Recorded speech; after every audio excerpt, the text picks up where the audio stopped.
गुरु ब्रह्मा गुरु विष्णु गुरुदेव महेश्वर गुरु साक्षात परब्रह्म तस्मै श्री गुरुवे नमः। आज आपके इस ऐतिहासिक कार्यक्रम में इस दास को भी आने का अवसर प्राप्त हुआ। इसका सुंदर सा नाम है कौमी एकता। हम अलग अलग मत, पंथ, संप्रदाय, जाति, धर्म, जिसको शॉर्ट भाषा में बोलते हैं कौम। किसी एक की बात होती है तो कौम की बात होती है, और सबको लेकर बात होती है तो कौम का कौमी बन जाता है। तो ये कौमी एकता मतलब हर धर्म, हर मजहब को सीखने की जो बात है वो कौमी एकता के माध्यम से प्राप्त हो। और यही बात हमको सिखाने के लिए नहीं है, बस याद दिलाने के लिए ये सब महापुरुष यहाँ पर विराजमान है। मैं चाहूंगा आप सब लोग एक बार तो जिन्होंने ये आज ये आयोजन संयोजित किया है, एक बार उनका कर्तव्य से स्वागत ताली बजाकर उनका स्वागत करें। जो विद्वजन हमारी भाषा में कहें तो महापुरुष या जो अपने विवेक को काम में लेने वाले साधक हैं जो हमारे बीच में उपस्थित है, एक बार इन सबका ताली बजाकर स्वागत करें। कई बार इस संप्रदाय के उत्सवों में आने का अवसर प्राप्त होता है और कई बार कार्यक्रमों में अधिक साहब से मुलाकात होती है। कई बार आपके दर्शन होते हैं और आप श्री के दर्शन होते हैं। हिंदू, मुस्लिम, सिख, ईसाई सब मिलकर है भाई भाई। अंधा भी बोलता है, काना भी बोलता है, लूला लंगड़ा भी बोलता है, जिसके हाथ में बम है वो भी बोलता है, जिसके हाथ में तलवार है वो भी बोलता है, खाली बोलता है, सिर्फ बोलता है। जुबा कुछ और काम करती है, अकल कुछ और काम करती है, नजर कुछ और काम करती है। वो बोलने से फायदा क्या? तीन तरीके हैं जीवन जीने के। मैं बहुत ज्यादा जानता नहीं और जानना चाहता भी नहीं, क्योंकि नया जानने की जरूरत भी नहीं। मैं आप लोगों को भी ये बात कहना चाहूंगा, नया मत सीखिए, नया मत पढ़िए, नया मत जानिए। आपकी जिंदगी में आपको जो बात सबसे बढ़िया लगती है उसको फॉलो कर लीजिए। अच्छा, आपसे बात पूछूं तो हिंदू, मुस्लिम, सिख, ईसाई, इसी में कहा जाता है क्या गालियां निकालना अच्छी बात है? जवाब दीजिए। नहीं कहा जाता। मतलब गालियां निकालनी बुरी बात है, फिर भी हम निकालते हैं। अच्छा, झूठ बोलना चाहिए कि नहीं चाहिए? नहीं। फिर भी हम बोलते हैं। किसी का अपमान करना चाहिए कि नहीं चाहिए? नहीं चाहिए, फिर भी हम करते हैं। तो नया सीखने की आवश्यकता नहीं है, जो हमें पता है उसको आचरण में लाने की आवश्यकता है। तीन तरीके जीने के जो मैंने अपने गुरुओं से सुने, सीखे और अनुभव में लाए हैं। पहला तरीका, एक मुसलमान हाथ में तलवार लेकर बोलता है। आपकी भाषा के शब्द शायद मैं कुछ अटपटा बोल जाऊं तो क्षमा कीजिएगा। एक मुसलमान हाथ में तलवार लेकर बोलता है, अल्लाह ताला का करम या रहम ऐसा कुछ रहा तो एक भी हिंदू को जीने नहीं दूंगा। इधर से एक हिंदू माथे पर बसमी लगा के, कुमकुम का तिलक लगा के, हाथ में तलवार लेकर बोलता है, महादेव की कृपा रही तो एक भी मुसलमान को जिंदा नहीं छोड़ूंगा। एक तरीका तो ये हुआ। इसका सार ये हुआ, मैं भी मरूं तू भी मर। तेरा भी शीशे का घर, मेरा भी शीशे का घर। तेरा भी शीशे का घर, मेरा भी शीशे का घर, और दोनों के हाथ में पत्थर। तू मेरा वोट, मैं तेरा वोट दूंगा। तो ये तरीका है। दूसरा ये तरीका है, मुझे छोड़ो, एक हिंदू मुसलमान की तबीयत पूछे, एक मुसलमान हिंदू की तबीयत पूछे। जब हिंदू को ब्लड की आवश्यकता पड़े, क्योंकि आधार कार्ड पर एक टैग लगा हुआ है कि ये हिंदू है कि मुसलमान है। जब ऊपर वाले के वहां से हम धरती पर आए तो किसी को नहीं पता था कि हम किसके घर में पैदा हुए, किसी को नहीं पता था। कभी कभी लॉन्ग डिलीवरी भी हो जाती है। अच्छा, कई बार डिलीवरी तो सही हो पर हॉस्पिटल में भी अदला बदली हो जाती है। अब मान लो हॉस्पिटल में अदला बदली हुई और जन्म से तो किसी के घर में हिंदू पैदा होना था, पर हॉस्पिटल में अदला बदली हुई, वो चला गया मुस्लिम के वहाँ मुस्लिम वाला आ गया, हिंदू के वहाँ। अब उनको पता है कि मैं हिंदू और मैं मुसलमान हूँ, लेकिन जन्म से तो ना कोई हिंदू ना कोई मुसलमान। तो नाथ, जब किसी हिंदू के खून की आवश्यकता पड़े, ब्लड की आवश्यकता पड़े, तो कोई ये कहेगा क्या कि ये मुस्लिम का खून है, ये ईसाई का खून है, ये सिख का खून है, हिंदू का खून है, सबका खून कैसा लाल है। तो जब हिंदू के किसी के खून की आवश्यकता पड़े तो मुस्लिम भाई आगे आ जाए, किसी मुसलमान के खून की आवश्यकता पड़े तो हिंदू भाई आगे आ जाए, क्योंकि उसने खून दिया है, टेक नहीं दिया। उसने खून दिया है, टेक नहीं दिया कि ये इसका है कि इसका है। तो ये दूसरा तरीका है। पहला तरीका, मैं तुझे मार डालूं, तू मुझे मार डाल। दूसरा तरीका, मैं तुझे जीने की वजह, तेरे जीने की वजह बनूं, तू मेरे जीने की वजह बने। और तीसरा तरीका, तू भी खुश रहे, मैं भी खुश हूं। अगर मैं तुम्हारे जीने की वजह ना बन पाऊं तो कम से कम मरने की वजह तो ना बनूं। एक छोटी सी बात मुझे याद आ रही है। एक बहुत बड़ा जंगल था, जंगल में आग लग गई, तो सारे जो पशु पक्षी थे वो धीरे धीरे, कोई तो जल गए, कोई मर गए, कोई वहां से भागने लगे। तो एक छोटी सी चिड़िया सरोवर में जाती है, अपनी चोंच में जल भरती है और एक पेड़ पर आकर उस आग के ऊपर पानी छोड़ रही है। जैसे फायर ब्रिगेड वाले काम करते हैं, वैसे वो चिड़िया काम करते हैं। आपको पता, चिड़िया इतनी सी, चिड़िया की चोंच इतनी सी, और चिड़िया की चोंच में आने वाला पानी तो मात्र 1-2 बूंद। अब चिड़िया सरोवर में गई, चोंच में पानी भरा, पेड़ पर आकर आग के ऊपर पानी छिड़का, फिर गई, फिर चोंच में पानी भरा, फिर आग के ऊपर छिड़का, ऐसे बार बार कर रही थी। और हम सबको पता है चिड़िया के ऐसा करने से आग बुझेगी नहीं बुझेगी। सामने के पेड़ की एक डाल पर कौवा बैठा था।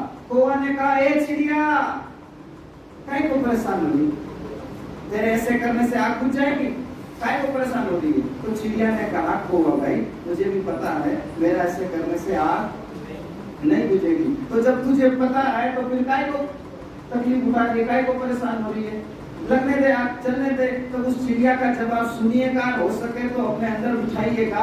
चिड़िया ने जवाब दिया, मुझे पता है मेरे ये क्रिया करने से, ये कर्म करने से आग नहीं बुझेगी, फिर भी मुझे ये करना है। कौवे ने कहा, क्यों? तब चिड़िया ने कहा, क्योंकि जब ऊपर वाला लिस्ट बनाएगा तो मेरा नाम आग बुझाने वालों में आएगा।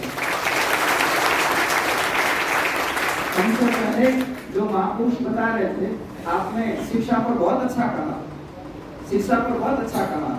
मेरे नाथ, पढ़ना केवल पढ़ाई करना नहीं है, पढ़ना केवल पैरों पर खड़ा होना नहीं है, पढ़ना केवल पैसे कमाना नहीं है, पढ़ना केवल अपनी रेपुटेशन बढ़ाना नहीं है, बल्कि सच्ची शिक्षा तो वो है किसी के काम जो आए उसे इंसान कहते हैं। पराया दर्द अपना है उसे इंसान कहते हैं। यूं भरने को तो दुनिया में पशु भी पेट भरते हैं, यूं भरने को तो दुनिया में पशु भी पेट भरते हैं। जिन्हें इंसान का दिल है वो नर परमार्थ करते हैं, जो नर बांट के खाए उसे इंसान कहते हैं। हम लोग ये एक जो गीत है वो बहुत प्रसिद्ध है, आप लोगों ने एक बार सुना, हर बार सुनते हैं। हालांकि सबके जहन में साल में 2 बार राष्ट्रभक्ति पैदा होती है, तो 2 बार, उसकी भी लिमिटेशन है। किसी की 24 घंटा, किसी के 12 घंटा, किसी के 7 घंटा, किसी की केवल व्हाट्सएप पे स्टेटस लगाए उतनी। सारे जहां से अच्छा हिंदुस्तान हमारा। अब ये बात तो ठीक है भाई, लेकिन सारे जहां से अच्छा हिंदुस्तान हमारा, इस लीग को कूटने से क्या होगा? उसको बनाकर भी तो रखना पड़ेगा। गरम रोटी है, वो बनी है तब तक है, अब उसको गरम रखने के लिए आपको कुछ उपाय करना पड़ेगा, वरना गरम रोटी है नहीं, गरम रोटी थी। सारे जहां से अच्छा, मैं ये नहीं कहता कि नहीं है, एक जमाने में था, अभी भी थोड़ा बहुत होगा, पर बचा के रखना पड़ेगा, नहीं तो ये लाइट भी फास्ट हो जाएगी, उस काल में चली जाएगी। एक वो गीत प्रसिद्ध है, जहां डाल डाल पर, हाँ बोलो ना, सबको याद है, जहां डाल डाल पर सोने की चिड़िया करती है बसेरा, वो भारत देश है मेरा। कभी इसका अर्थ निकालिएगा। हालांकि मैं वो ज्यादा समझदार वो भी नहीं, बनना चाहता भी नहीं, क्योंकि आजकल ज्यादा आदमी इसलिए परेशान है क्योंकि समझदार है। जब ना समझी थी तब स्कूल में मैं बड़ा, आप सब पढ़े होंगे, स्कूल में जब पढ़ते थे ना समझी थी तो हिंदू मुसलमान के टिफिन से रोटियां खा लेता था, मुसलमान हिंदू के टिफिन से रोटियां खा लेता था। जब से खोपड़े में समझदारी घुसी है, ना हम है तो हिंदू, ना हम है तो मुसलमान, को ज्यादा समझदार होना भी नहीं। जहाँ डाल डाल पर सोने की चिड़िया करती है बसेरा, इस लाइन का अर्थ मैंने अपने हिसाब से निकाला है। ये डाल डाल क्या है, सोने की चिड़िया क्या है कि हम हिंदू, मुस्लिम, सिख, ईसाई जितने मत पंथ ये धर्म है, ये हम सब डालियां हैं। शब्दों पर ध्यान दीजिएगा, डाल डाल पर सोने की चिड़िया करती है बसेरा। तो चिड़िया के अलग अलग रंग नहीं बताए, एक ही नाम दिया, कौन सी चिड़िया, सोने की चिड़िया। अब ये देखा, काली वाली चिड़िया, पीली वाली चिड़िया, चांदी वाली चिड़िया, प्लास्टिक की चिड़िया, ना, डाल डाल पर, इसका मतलब डालियां तो अलग अलग है पर चिड़िया, बात समझ आ रही है, डालियां अलग अलग है पर चिड़िया एक है। अब ध्यान दीजिएगा, हम जितने अलग अलग मत पंथ संप्रदाय को मानने वाले लोग हैं, हम सब डालियां हैं और हमारे खोपड़े में जो विवेक है, सोच है, वो चिड़िया है। उसको सोने की बना के रखने की आवश्यकता है। हम सब डालियां हैं पर हमारी सोच चिड़िया है। कहते हैं ना, पहले भारत सोने की चिड़िया कहा जाता था, वो चिड़िया कहाँ उड़ गई भाई, किधर उड़ गई, पकड़ के लाओ। क्योंकि कोई सोने की चिड़िया नहीं उड़ी, बल्कि हमारे सोचने समझने की शक्ति उड़ गई, वो चिड़िया उड़ी है। हम वापिस विवेकशील बने, वापिस अपने सोचने समझने की शक्ति को पैदा करें। एक छोटी सी बात और निवेदन करूं, एक पनघट पे पहले लोग, आप लोग जो ग्रामीण प्रांत से आए, आपको अच्छे से पता, दूर दूर से पानी लाना पड़ता था। एक पनघट पर 5-7 औरतें इकट्ठी हुई, अपनी अपनी मटकियां भरी, माथे पर रखी और बातें करते करते घर के लिए रवाना हुई। आप सबको समझ तो आ रहा है ना, मटकियां भरी, माथे पर रखी और अपने अपने घर के लिए रवाना हुई। इतने में एक औरत का बेटा आया, वो इंस्पेक्टर था। उसने आकर कहा, माँ अच्छा पानी लेने आई हो, मेरा प्रणाम, मैं घर चलता हूँ, तुम भी जल्दी आ जाना। माँ को बड़ा अच्छा लगा, सबको सुनाते हुए कहा, ये मेरा बेटा है, इंस्पेक्टर है। इतने में दूसरी औरत का बेटा आया, उसने प्रणाम किए और कहा, माँ मैं आ गया हूँ। उसका जो बेटा था वो डॉक्टर था, सफेद ड्रेस, वो गले में जो चेक करने वाला डालते हैं, मुझे अभी तक नाम कोशिश की थी पर याद नहीं, वो जो चेक करने वाला डालते हैं, तो वो डाला, माँ को प्रणाम किया, बोले माँ मैं आ गया हूँ, तुम जल्दी घर आ जाना। तीसरे का बेटा तहसीलदार, उसने भी आया, प्रणाम किया, बोला माँ मैं आ गया हूँ, तुम जल्दी आ जाना, भूख लगी है। चौथे का बेटा, वो भी कुछ बड़ा होगा। ऐसे करते करते 5-6 जो औरतें थी, उनमें से एक औरत के अलावा बाकी सब के बेटे आए, प्रणाम किए और घर गए।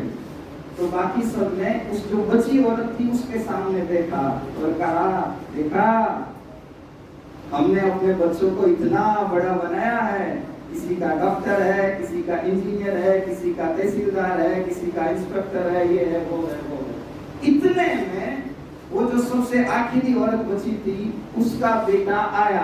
ना वो डॉक्टर, ना वो इंजीनियर, ना वो इंस्पेक्टर, ना तहसीलदार, कोई बड़ा आदमी नहीं। वो खेत से आया, कपड़े भी फटे पुराने, मेले कुचले, नया की नहीं नया पता नहीं, लेकिन उसका बेटा जब आ रहा था तो बाकी की औरतें हंसी उड़ाते हुए कहने लगी, लो ये इनकी औलाद आई है, ये इनकी औलाद आई है, कहा हमारे बच्चे आए और कहा ये आई है। अब औरतें हंसी उड़ा रही थी। वो किसान का बेटा खेत से माँ की तरफ आ रहा था, उसने माँ को प्रणाम किया, बस इशारे को समझिएगा, उसने माँ को प्रणाम किया और माँ के मटके को उठाकर अपने कंधे पर रखते हुए बोला, माँ चलो घर चलते हैं। आप समझ सकते हैं अब बाकी औरतों के चेहरे पर क्या बीती होगी। वो पढ़ाई क्या काम है, केवल रुतबे के लिए, पैसे के लिए। जो माँ का दुख दर्द न बांट सके वो बेटा कैसा। ये हमारी सोच ब्राइट होने की बहुत आवश्यकता है। मुझे बहुत प्रसन्नता है कि आप लोगों ने इस प्रकार का आयोजन किया और मैं भी इसका एक छोटा सा हिस्सा बन पाया। और आप श्री हमारे आश्रम पर पधारे थे, आपसे तो बहुत पुरानी मुलाकात है। तो आपने कहा ऐसा ऐसा आयोजन है, हमने कहा हमारे भी 12 बजे से आयोजन है, बोले आप तो जल्दी पूरी कर देंगे पर आपको आना है। तो हमने कहा ठीक है जरूर आएंगे, आप लोगों के साथ बैठने का आप सब लोगों से मुलाकात करने का और इन सब महापुरुषों का दर्शन करने का अवसर प्राप्त हुआ, उसके लिए बहुत बहुत शुक्रिया। हमारा कोई शब्द आपको ठीक न लगा हो उसके लिए क्षमा प्रार्थना। शक्ति भी